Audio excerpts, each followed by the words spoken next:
Imagine कीजिए कि एक कमरे में दो बच्चे बैठे हैं। दोनों को सॉल्व करने के लिए एक जैसा काफी मुश्किल पजल दिया जाता है। पहला बच्चा कुछ मिनटों तक कोशिश करता है, फिर बुरी तरह चिढ़ जाता है। वो पजल को दूर फेंकता है और कहता है, मैं स्मार्ट नहीं हूं, ये मुझसे नहीं होगा। लेकिन दूसरा बच्चा उसी मुश्किल पजल को देखकर मुस्कुराता है, अपनी कुर्सी के किनारे पर खिसक कर आता है और कहता है, वाह, ये तो बहुत मुश्किल है, इसे सॉल्व करने में मुझे और भी ज्यादा मजा आएगा। ये कोई इमेजिनरी कहानी नहीं है दोस्तों, ये स्टैनफोर्ड यूनिवर्सिटी का एक रियल साइकोलॉजिकल एक्सपेरिमेंट है जिसने दुनिया भर के टॉप साइंटिस्ट्स की नींद उड़ा दी थी। इस एक छोटी सी आदत ने यह तय कर दिया था कि आगे चलकर उन बच्चों में से कौन बड़ी कंपनियों का सीईओ बनेगा और कौन अपनी सारी उम्र एक एवरेज अनसैटिस्फाइड लाइफ जिएगा। हमारी जिंदगी के हर फेलियर और सक्सेस के पीछे एक अदृश्य फोर्स काम कर रही है जिसके बारे में हमें पता तक नहीं है। इस ऑडियो बुक को अंत तक जरूर सुनिएगा क्योंकि आगे आने वाला एक लेसन आपकी लाइफ को देखने का नजरिया पूरी तरह बदल देगा। खासकर चैप्टर 3 को मिस मत कीजिएगा। वही इस पूरी किताब का हिडन सीक्रेट है जो आपको यह बताएगा कि कैसे आपका खुद का दिमाग हर दिन आपको धोखा दे रहा है।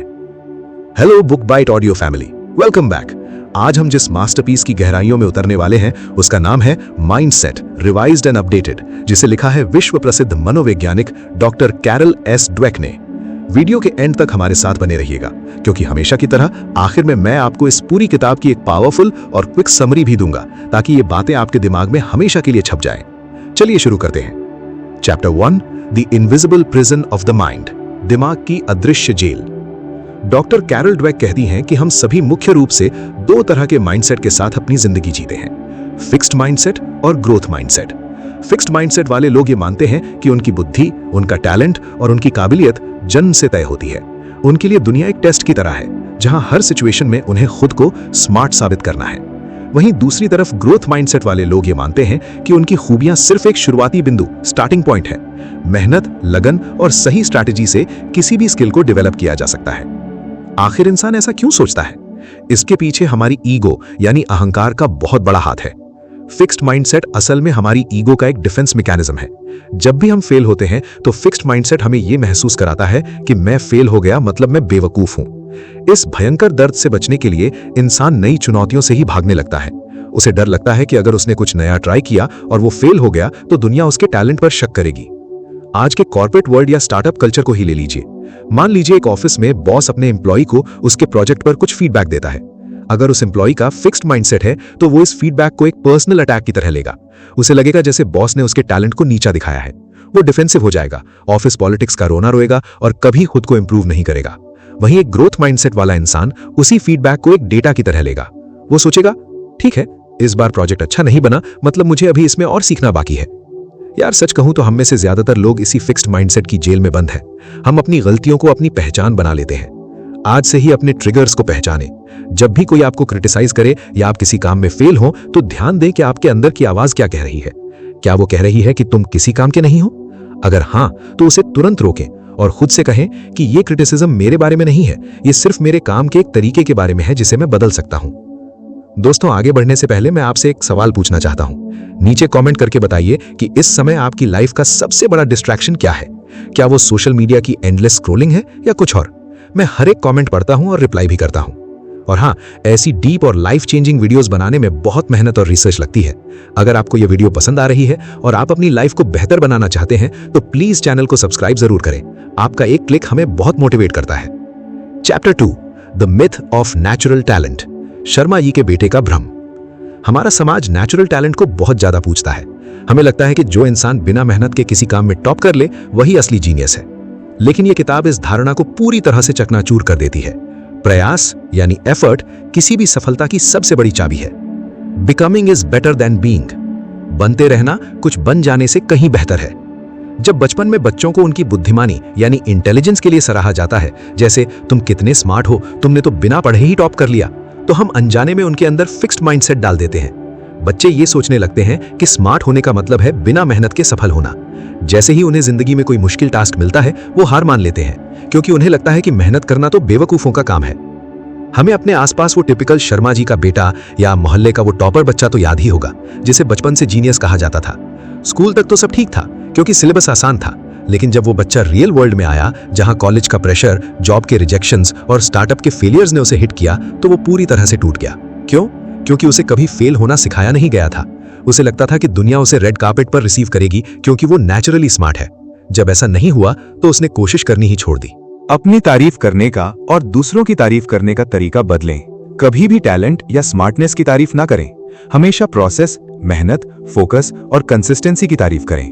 कहें, मुझे बहुत अच्छा लगा कि तुमने इस प्रॉब्लम को सॉल्व करने के लिए इतनी मेहनत की और हार नहीं मानी।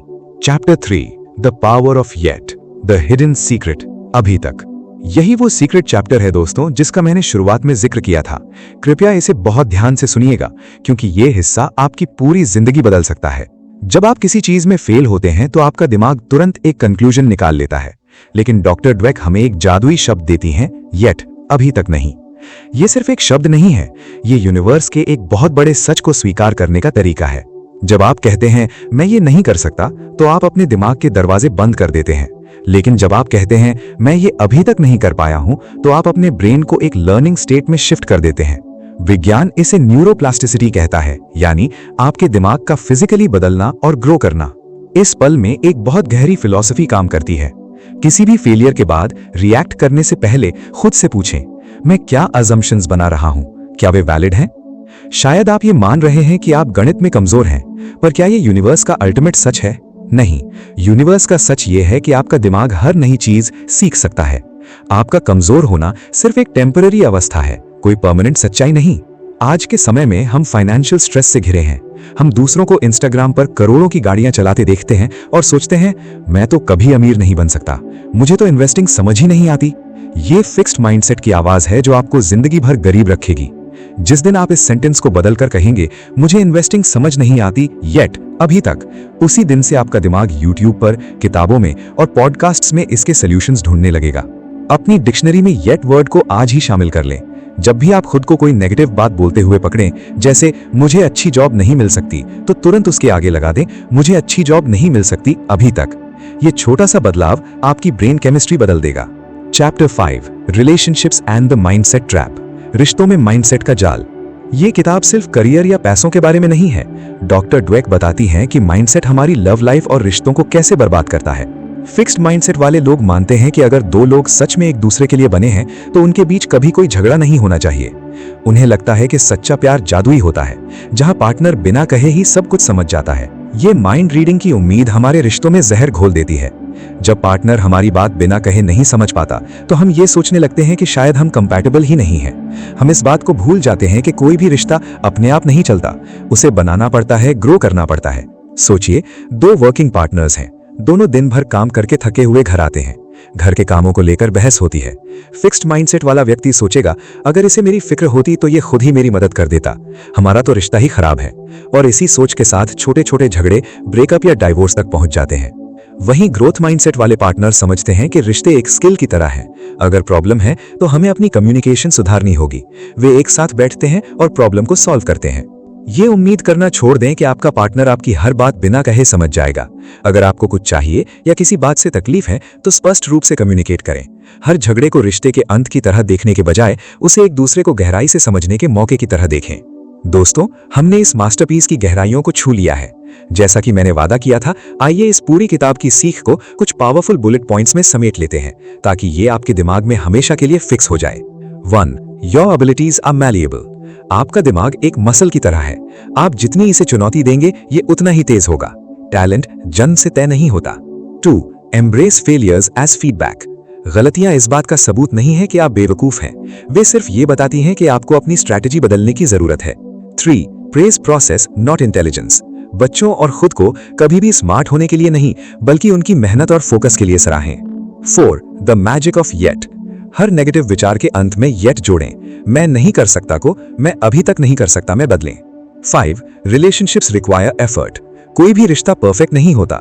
ग्रोथ माइंडसेट के साथ अपने रिश्तों को कम्युनिकेशन और समझ के जरिए बेहतर बनाएं। दोस्तों, जिंदगी में आपको ऐसे बहुत से लोग मिलेंगे जो आपको ये यकीन दिलाने की कोशिश करेंगे कि आप एक खास दायरे से आगे नहीं बढ़ सकते। लेकिन यूनिवर्स का परम सत्य ये है कि आप कल जो थे, आज आपको वो रहने की कोई मजबूरी नहीं है। आप जब चाहें अपने माइंडसेट को बदलकर अपनी डेस्टिनी बदल सकते हैं। चुनाव सिर्फ और सिर्फ आपका है। दोस्तों, अगर आपको लगता है कि हमने माइंडसेट किताब के सारे सीक्रेट्स डिकोड कर लिए हैं, तो आप बहुत बड़ी गलती कर रहे हैं। पिछले पार्ट में हमने ये तो समझ लिया कि फिक्स्ड और ग्रोथ माइंडसेट क्या है, लेकिन एक बहुत बड़ा ट्रैप, एक ऐसा भयंकर जाल है जिसमें इस किताब को पढ़ने वाले 99% लोग फंस जाते हैं। डॉक्टर कैरल ड्वेक ने जब इस किताब का रिवाइज्ड एंड अपडेटेड वर्जन निकाला तो उन्होंने दुनिया के सामने एक ऐसा सच रखा जिसने सेल्फ हेल्प इंडस्ट्री को हिला के रख दिया। इस वीडियो को बीच में छोड़ने की गलती मत करना, क्योंकि चैप्टर 7 में मैं आपको फॉल्स ग्रोथ माइंडसेट यानी नकली ग्रोथ माइंडसेट के उस धोखे के बारे में बताने वाला हूं जो शायद इस वक्त आपके दिमाग में भी चल रहा होगा। Welcome back to book byte audio family. चलिए बिना किसी देरी के इस मास्टर क्लास के दूसरे और सबसे डीप हिस्से में गोता लगाते हैं। Chapter 5, the champions mind, champions का असली सीक्रेट। दुनिया मानती है कि माइकल जॉर्डन या मोहम्मद अली जैसे लेजेंड्स इसलिए महान बने क्योंकि वो एक सुपर ह्यूमन डीएनए के साथ पैदा हुए थे। डॉक्टर ड्वेक स्पोर्ट्स की दुनिया का गहराई से विश्लेषण करती हैं और इस भ्रम को पूरी तरह चकनाचूर कर देती हैं। सच तो यह है कि स्पोर्ट्स हिस्ट्री के सबसे महान खिलाड़ी वे नहीं थे जिनके पास सबसे ज्यादा फिजिकल टैलेंट था। वे वो थे जिन्होंने हारने के बाद अपनी ईगो को किनारे रखकर सबसे ज्यादा प्रैक्टिस की। जब कोई इंसान खुद को नेचुरली गिफ्टेड मान लेता है तो उसकी सीखने की इच्छा मर जाती है। उसे लगता है कि अगर उसे प्रैक्टिस करनी पड़ी तो इसका मतलब है कि वो असल में टैलेंटेड नहीं है। फिक्स्ड माइंडसेट वाले एथलीट जब हारते हैं तो वे रेफरी को, मौसम को या अपनी किस्मत को दोष देते हैं। लेकिन एक ग्रोथ माइंडसेट वाला इंसान हारने के बाद खुद से एक ही सवाल पूछता है, मैंने आज क्या गलती की और मैं इसे कल कैसे सुधार सकता हूं। इसे अपनी रोजमर्रा की जिंदगी से जोड़कर देखिए। मान लीजिए आप किसी कॉम्पिटिटिव एग्जाम की तैयारी कर रहे हैं या किसी नए प्रोजेक्ट पर काम कर रहे हैं। आप पहला मॉक टेस्ट देते हैं और आपके नंबर बहुत खराब आते हैं। फिक्स्ड माइंडसेट आपको तुरंत कहेगा, यार ये मेरे बस का नहीं है, बाकी लोग मुझसे बहुत स्मार्ट हैं। लेकिन याद रखिए, माइकल जॉर्डन को उनके हाई स्कूल की बास्केटबॉल टीम से बाहर निकाल दिया गया था। अगर वो उस रिजेक्शन को अपनी पहचान बना लेते तो दुनिया को कभी एक लेजेंड नहीं मिलता। आज से अपनी जीत को सेलिब्रेट करना कम करें और अपनी प्रैक्टिस को सेलिब्रेट करना शुरू करें। जब आप हारें तो एक्सक्यूजेस ढूंढने के बजाय एक डायरी लें और ईमानदारी से लिखें कि आप कहां चूके। आपकी हार आपका अंत नहीं है, वो सिर्फ आपकी ट्रेनिंग का एक हिस्सा है। दोस्तों, मैं जानता हूं कि रोजमर्रा की जिंदगी में हर वक्त पॉजिटिव रहना आसान नहीं होता। अगर आप भी कभी कभी डीमोटिवेटेड फील करते हैं तो कमेंट सेक्शन में यस टाइप करें। आइए एक दूसरे को सपोर्ट करें। और हां, अगर ये डीप एनालिसिस आपके दिमाग के बंद दरवाजे खोल रहा है तो इस वीडियो को लाइक करके चैनल को सब्सक्राइब जरूर करें ताकि हम ऐसी ही माइंड बेंडिंग बुक्स आप तक लाते रहें। Chapter 6, the learning curve, coding, college और करियर का सच। स्कूल्स, कॉलेजेस और कॉर्पोरेट ऑफिसेज असल में फिक्स्ड माइंडसेट की फैक्ट्री बन चुके हैं। डॉक्टर ड्वेक बताती है कि कैसे हमारा एजुकेशन सिस्टम हमें सिर्फ रिजल्ट्स के बेस पर जज करता है, जिससे हमारे अंदर रिस्क लेने का डर पैदा हो जाता है। साइकोलॉजी में इसे फियर ऑफ लुकिंग स्टूपिड कहते हैं। हम नई चीजें इसलिए नहीं ट्राई करते क्योंकि हमें डर लगता है कि दुनिया हंसेगी। हम हमेशा अपना एक परफेक्ट वर्जन दुनिया को दिखाना चाहते हैं। इमेजिन कीजिए आप एक कॉलेज स्टूडेंट हैं, शायद बीसीए कर रहे हैं। आज आपका जावा या वेब टेक्नोलॉजी का mid term practical lab exam है। आप स्क्रीन के सामने बैठे हैं और आपका कोड रन नहीं हो रहा है, एरर पे एरर आ रहे हैं। आप आसपास देखते हैं, बाकी स्टूडेंट्स बड़ी तेजी से टाइप कर रहे हैं। इस मोमेंट में आपका दिमाग आपको क्या बोलता है? फिक्स्ड माइंडसेट कहेगा, मेरे पास वो कोडर वाला दिमाग ही नहीं है, मैं कभी एक अच्छा सॉफ्टवेयर डेवलपर नहीं बन पाऊंगा। लेकिन जरा रुकिए, खुद से पूछिए, मैं क्या अजम्पशंस बना रहा हूं? क्या वे वैलिड हैं? क्या ये यूनिवर्स का सच है कि कोड में आने वाले बग्स फेलियर नहीं है, वो सिर्फ एक पजल है? ग्रोथ माइंडसेट वाला स्टूडेंट सोचेगा, हर एरर मुझे ये सिखा रहा है कि कोड कैसे काम नहीं करता, मैं अभी सिंटैक्स सीख रहा हूं। अपनी जिंदगी के हर एरर या बग को गले लगाना सीखें। जब भी आप कुछ नया सीखें, चाहे वो कोडिंग हो, वीडियो एडिटिंग हो या कोई नई भाषा, तो शुरुआत में ही खुद को परमिशन दे दें कि मैं इसमें गलतियां करूंगा और ये बिल्कुल नॉर्मल है। Chapter 7, the false growth mindset, सबसे बड़ा धोखा। अब बात करते हैं उस सबसे बड़े धोखे की जिसे डॉक्टर कैरल ड्वेक ने किताब के नए वर्जन में ऐड किया। इसे बहुत ध्यान से सुनिए। जब ग्रोथ माइंडसेट वर्ड बहुत पॉपुलर हो गया तो हर कोई खुद को ग्रोथ माइंडसेट वाला बताने लगा। लेकिन डॉक्टर ड्वेक ने नोटिस किया कि लोग असल में बदल नहीं रहे थे, वे सिर्फ इस शब्द का इस्तेमाल अपनी गलतियों को छुपाने के लिए कर रहे थे। इसे उन्होंने फॉल्स ग्रोथ माइंडसेट कहा। हम इंसान खुद को दिलासा देने में बहुत माहिर हैं। हम सोचते हैं कि सिर्फ ओपन माइंडेड होने का नाटक करना या सिर्फ ये बोल देना कि मैं कोशिश तो कर रहा हूं ही ग्रोथ माइंडसेट है। लेकिन सिर्फ कोशिश करना काफी नहीं है। अगर आप एक ही गलत तरीके से बार बार किसी दीवार पर सिर मार रहे हैं और कह रहे हैं कि मैं मेहनत कर रहा हूं, तो ये ग्रोथ माइंडसेट नहीं, बेवकूफी है। मान लीजिए आप अपने YouTube चैनल के लिए वीडियोस बना रहे हैं। आप घंटों मेहनत करते हैं लेकिन व्यूज नहीं आ रहे। आप खुद से कहते हैं, कोई बात नहीं, मेरे पास ग्रोथ माइंडसेट है, मैं बस वीडियोस डालता रहूंगा। आप अपनी स्ट्रैटेजी नहीं बदलते, आप अपने थंबनेल्स का कलर ग्रेडिंग या क्लिक थ्रू रेट चेक नहीं करते, आप अपनी स्क्रिप्ट की हुक पर काम नहीं करते, आप बस आंख बंद करके मेहनत कर रहे हैं। ये फॉल्स ग्रोथ माइंडसेट है। असली ग्रोथ माइंडसेट तब होता है जब आप अपने आउटपुट का डेटा एनालाइज करते हैं, दूसरों से फीडबैक लेते हैं और अपनी स्ट्रैटेजी को लगातार बदलते हैं। सिर्फ मेहनत को इनाम देना बंद करें, मेहनत के साथ साथ अपनी स्ट्रैटेजी पर सवाल उठाएं। अगर कोई चीज काम नहीं कर रही है तो खुद से पूछें कि मुझे कौन सा नया तरीका अपनाना चाहिए, मुझे किससे मदद मांगनी चाहिए। दोस्तों, माइंडसेट सिर्फ एक किताब नहीं है, यह हमारी जिंदगी के ऑपरेटिंग सिस्टम का एक सॉफ्टवेयर अपडेट है। याद रखिए, हम में से कोई भी 100% ग्रोथ माइंडसेट या 100% फिक्स्ड माइंडसेट के साथ नहीं जीता। हम सभी के अंदर दोनों माइंडसेट का एक मिक्सचर है। असली जीत इस बात में नहीं है कि आप कभी नेगेटिव ना सोचें। असली जीत इस बात में है कि जब आपका फिक्स्ड माइंडसेट ट्रिगर हो, जब आपको लगे कि आप हार रहे हैं, लोग आपको जज कर रहे हैं, तब आप उस आवाज को पहचान सके, तब आप रुक कर कह सके कि मैं इस झूठ को नहीं मानूंगा, मैं सीख सकता हूं, मैं ग्रो कर सकता हूं और मैं बदल सकता हूं। आज से अपनी कहानी के लेखक खुद बनिए। अगर इस वीडियो ने आपके अंदर एक भी नई सोच को जन्म दिया है तो नीचे कमेंट्स में आई एम ग्रोइंग जरूर लिखिएगा, ताकि मुझे पता चले कि कितने लोगों ने इस मास्टर क्लास को अंत तक सुना। क्या हमें सच में लगता है कि हमने माइंडसेट किताब के सारे पन्ने पलट लिए हैं? अगर आप सोच रहे हैं कि पिछले 2 पार्ट्स में हमने सब कुछ कवर कर लिया है, तो मैं आपको एक बहुत बड़ा सच बताना चाहता हूं। डॉक्टर कैरल ड्वेक की यह किताब एक महासागर की तरह है और अभी तक हमने सिर्फ इसके किनारे पर खड़े होकर लहरें देखी हैं। इस किताब के कुछ ऐसे हिडन चैप्टर्स हैं जिन्हें अक्सर लोग इग्नोर कर देते हैं, लेकिन असल में वही चैप्टर्स हमारी जिंदगी, हमारे बिजनेस और हमारी आने वाली जनरेशन का भविष्य तय करते हैं। इस फाइनल पार्ट को किसी भी कीमत पर मिस मत कीजिएगा, क्योंकि चैप्टर 10 में मैं आपको डॉक्टर ड्वेक का वो 4 स्टेप अल्टीमेट फ्रेमवर्क देने वाला हूं जो असल में आपके दिमाग की रीप्रोग्रामिंग करेगा। ये सिर्फ ज्ञान नहीं है, ये एक प्रैक्टिकल सर्जरी है आपके विचारों की। Welcome back book byte audio family. चलिए बिना वक्त बर्बाद किए इस मास्टरपीस के आखिरी और सबसे गहरे रहस्यों से पर्दा उठाते हैं। Chapter 8, the CEO disease, leadership और अहंकार का वायरस। हम अक्सर सोचते हैं कि बड़ी कंपनियां पैसों की कमी या खराब मार्केट की वजह से डूबती हैं, लेकिन किताब में डॉक्टर ड्वेक बताती हैं कि दुनिया की सबसे बड़ी कंपनियां अक्सर सीईओ डिजीज की वजह से बर्बाद होती हैं। ये बीमारी तब पैदा होती है जब किसी लीडर का फिक्स्ड माइंडसेट कंपनी के कल्चर पर हावी हो जाता है। एक फिक्स्ड माइंडसेट वाला बॉस या लीडर हमेशा खुद को कमरे में सबसे स्मार्ट इंसान साबित करना चाहता है। उसे लगता है कि अगर किसी जूनियर ने उससे बेहतर आइडिया दे दिया तो उसकी पावर कम हो जाएगी। साइकोलॉजी के अनुसार ऐसे लोग अपने आसपास सिर्फ उन लोगों को रखते हैं जो उनकी हां में हां मिलाते हैं, यस मैन। वे क्रिटिसिज्म को बर्दाश्त नहीं कर सकते और धीरे धीरे पूरी टीम का मोराल टूट जाता है। मान लीजिए आप एक छोटी सी टीम के साथ काम कर रहे हैं या शायद अपवर्क पर किसी क्लाइंट के साथ कोई बड़ा प्रोजेक्ट हैंडल कर रहे हैं। अगर आपके अंदर सीईओ डिजीज है तो आप हर छोटी गलती के लिए अपनी टीम को या क्लाइंट की रिक्वायरमेंट को दोष देंगे। आप सोचेंगे मैं तो परफेक्ट हूं, ये लोग ही मेरा विजन नहीं समझ पा रहे। इसके उलट एक ग्रोथ माइंडसेट वाला लीडर ईगो को साइड रखता है। वो अपनी टीम से कहता है मुझसे यहां गलती हुई, चलो मिलकर सोचते हैं कि इसे बेहतर कैसे किया जा सकता है। अगर आप किसी भी रूप में लीडर हैं, चाहे ऑफिस में, अपने स्टार्टअप में या अपनी टीम में, तो हमेशा सवाल पूछने की आदत डालें। जब भी कोई प्रोजेक्ट खराब हो तो ये मत पूछें कि किसकी गलती है, बल्कि ये पूछें कि हमने इस असफलता से क्या सीखा। Chapter 9, the generational curse, parenting और तारीफ का जहर। ये शायद इस किताब का सबसे इमोशनल और जरूरी हिस्सा है। हमारा माइंडसेट सिर्फ हम तक सीमित नहीं रहता, ये एक वायरस की तरह हमारी अगली जनरेशन में ट्रांसफर होता है। हम अनजाने में अपने बच्चों की तारीफ करके ही उनके अंदर फिक्स्ड माइंडसेट के बीज बो देते हैं। If parents want to give their children a gift, the best thing they can do is to teach their children to love challenges, be intrigued by mistakes, enjoy effort and keep on learning. अगर माता पिता अपने बच्चों को कोई तोहफा देना चाहते हैं तो सबसे अच्छी चीज जो वो कर सकते हैं वो है अपने बच्चों को चुनौतियों से प्यार करना, गलतियों से सीखना और मेहनत का आनंद सिखाना।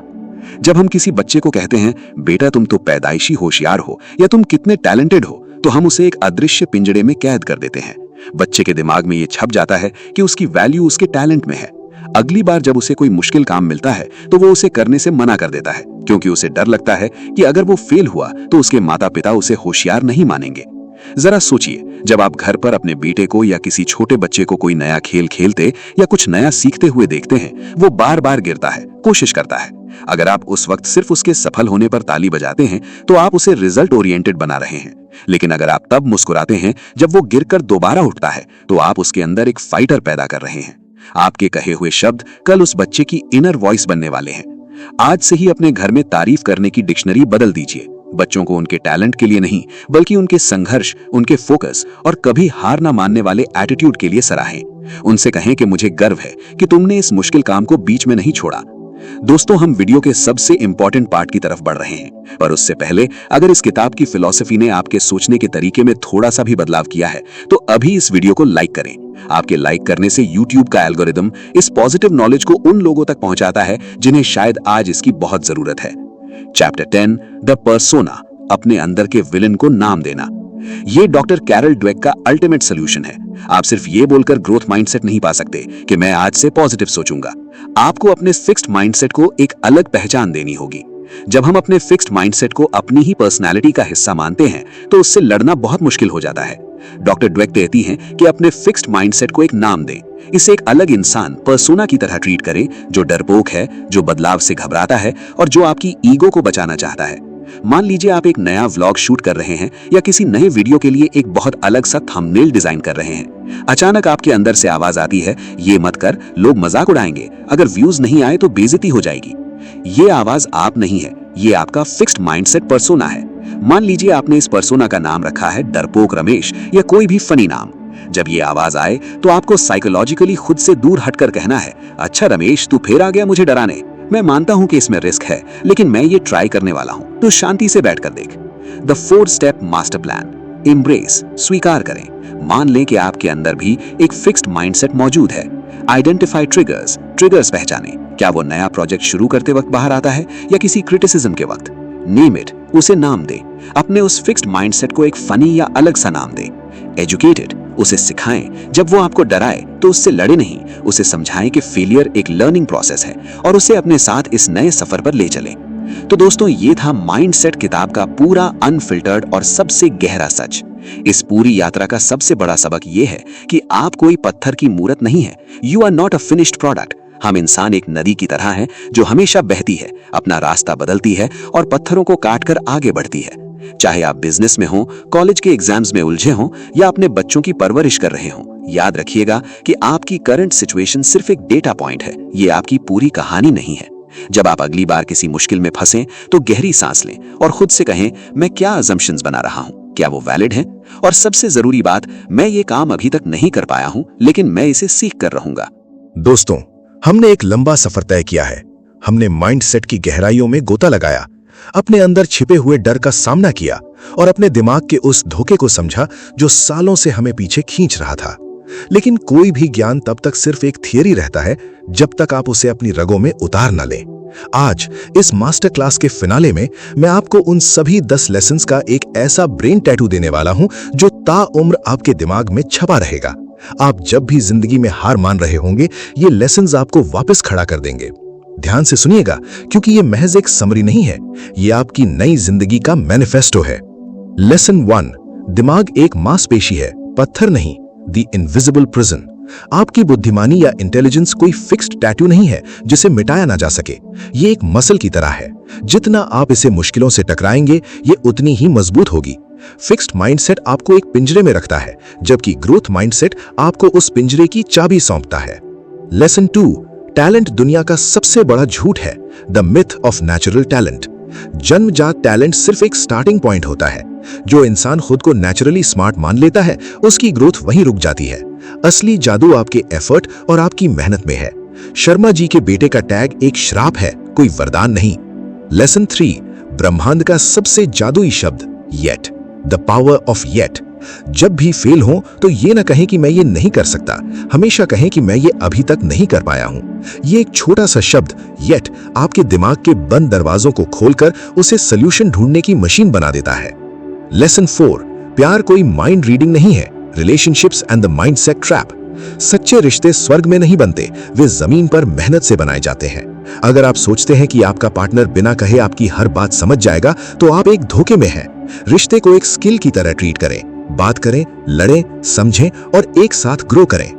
लेसन 5, चैंपियंस हारने के बाद पैदा होते हैं। The champions mind. स्पोर्ट्स हो या जिंदगी, सबसे महान लोग वे नहीं हैं जो कभी नहीं गिरे। सबसे महान वे हैं जिन्होंने गिरने के बाद अपनी ईगो को साइड में रखा, अपनी गलतियों को एनालाइज किया और अगले दिन दुगनी मेहनत के साथ मैदान में उतरे। लेसन 6, बेवकूफ दिखने का साहस, द लर्निंग कर्व। चाहे आप कोई नया सॉफ्टवेयर सीख रहे हो, कोई नई भाषा या कैमरे के सामने बोलना, शुरुआत में आप बेवकूफ दिखेंगे और ये बिल्कुल ठीक है। बेवकूफ दिखने के डर को अपनी तरक्की का दुश्मन मत बनने दीजिए। गलतियां फेलियर नहीं है, वे आपका डेटा है। लेसन 7, नकली ग्रोथ माइंडसेट से बचें, द फॉल्स ग्रोथ माइंडसेट। अगर आप एक ही तरीके से बार बार दीवार में सिर मार रहे हैं और खुद को तसल्ली दे रहे हैं कि मैं मेहनत कर रहा हूं, तो ये बेवकूफी है। असली ग्रोथ माइंडसेट तब होता है जब आप मेहनत के साथ साथ अपनी स्ट्रैटेजी भी बदलते हैं। लेसन 8, अहंकार साम्राज्यों को डुबा देता है, द CEO डिजीज। एक बेहतरीन लीडर वो नहीं होता जो खुद को कमरे में सबसे स्मार्ट साबित करे। एक बेहतरीन लीडर वो होता है जो अपनी हार की जिम्मेदारी खुद लेता है और जीत का क्रेडिट अपनी पूरी टीम को देता है। लेसन 9, बच्चों को जीनियस कहना बंद करें, द जेनरेशनल कर्स। अगर आप आने वाली जनरेशन को कोई तोहफा देना चाहते हैं तो उनकी बुद्धिमानी की तारीफ कभी मत करें। उनके संघर्ष, उनकी कोशिशों और उनके कभी ना हार मानने वाले एटीट्यूड की तारीफ करें। उन्हें मुश्किलों से प्यार करना सिखाएं। लेसन 10, अपने अंदर के विलेन को पहचानें, द पर्सोना। आपके अंदर का फिक्स्ड माइंडसेट एक अलग इंसान की तरह है जो रिस्क लेने से डरता है। उसे एक नाम दे। जब भी वो आपको डराने की कोशिश करे तो उससे लड़े नहीं, बस मुस्कुराएं और कहें, तेरी फिक्र के लिए शुक्रिया, पर अब स्टीयरिंग व्हील मेरे हाथ में है। दोस्तों, जब हम इस दुनिया में आते हैं तो हम सब बिल्कुल एक जैसे होते हैं। एक छोटे बच्चे को कभी चलते हुए गिर जाने पर शर्म नहीं आती। वो ये नहीं सोचता कि मैं चलने के लायक नहीं हूं, वो बस उठता है और फिर से कोशिश करता है। लेकिन जैसे जैसे हम बड़े होते हैं, ये दुनिया, ये समाज और हमारा खुद का डर हमारे दिमाग में एक कहानी लिखना शुरू करता है। एक ऐसी कहानी जहां हम मान लेते हैं कि हमारी एक लिमिट है। पर आज इस पल में मैं चाहता हूं कि आप खुद से जिंदगी का सबसे गहरा सवाल पूछें। मैं अपने बारे में क्या अजम्पशंस बना रहा हूं और क्या वे सच में वैलिड है? शायद आपने मान लिया है कि आप कभी अमीर नहीं बन सकते। शायद आपने मान लिया है कि आप कैमरे के सामने कॉन्फिडेंट नहीं हो सकते। शायद आपने मान लिया है कि आप अपने माता पिता के लिए वो सब नहीं कर पाएंगे जो आपने सोचा था। लेकिन सुनिए, ये सब झूठ है। ये सिर्फ आपका फिक्स्ड माइंडसेट बोल रहा है। यूनिवर्स का परम सत्य सिर्फ एक है। आपकी काबिलियत आसमान के उन तारों की तरह है जिन्हें गिना नहीं जा सकता। आप एक फिनिश्ड प्रोडक्ट नहीं है, आप एक वर्क इन प्रोग्रेस है। जिंदगी कोई ऐसा एग्जाम नहीं है जहां आपको खुद को हर रोज साबित करना है। जिंदगी एक कैनवस है जहां हर रोज आपको कुछ नया सीखना है। जिस दिन आप ये बात गहराई से समझ लेंगे, उस दिन आपके लिए फेलियर नाम का शब्द इस दुनिया से मिट जाएगा। कोई आपको रिजेक्ट करेगा तो आप सीखेंगे, कोई प्रोजेक्ट फ्लॉप होगा तो आप नया रास्ता निकालेंगे। आप अजय हो जाएंगे, क्योंकि जो इंसान हारने से ही नहीं डरता, उसे दुनिया की कोई ताकत नहीं हरा सकती। आज रात जब आप सोएं तो अपने उस पुराने, डरे हुए और फिक्स्ड माइंडसेट वाले वर्जन को हमेशा के लिए अलविदा कह दीजिएगा। और कल सुबह जब आपकी आंख खुले तो एक नए इंसान की तरह उठिएगा। एक ऐसा इंसान जिसका दिमाग खुला है, जिसे गलतियां करने का शौक है और जिसे अपनी अभी तक की येट के पावर पर पूरा भरोसा है। मैं आशा करता हूं कि डॉक्टर कैरल ड्वेक की ये किताब और बुक बाइट ऑडियो की ये सीरीज आपकी जिंदगी में एक मील का पत्थर साबित होगी। अगर इस ऑडियो बुक ने आपके अंदर एक छोटी सी भी चिंगारी जलाई है तो उस चिंगारी को बुझने मत दीजिएगा। इस वीडियो को अपने दोस्तों, अपनी फैमिली और उन सभी लोगों के साथ शेयर करें जिन्हें आप जिंदगी में आगे बढ़ते देखना चाहते हैं। वीडियो को लाइक करें और अगर आपने अभी तक येट चैनल को सब्सक्राइब नहीं किया है तो अभी कर लें, क्योंकि आपका ये सफर अभी शुरू ही हुआ है। अपना और अपने सपनों का ख्याल रखिएगा। कीप ग्रोइंग, कीप लर्निंग और कभी मत भूलिएगा, आप अपनी सोच से कहीं ज्यादा शक्तिशाली है। धन्यवाद।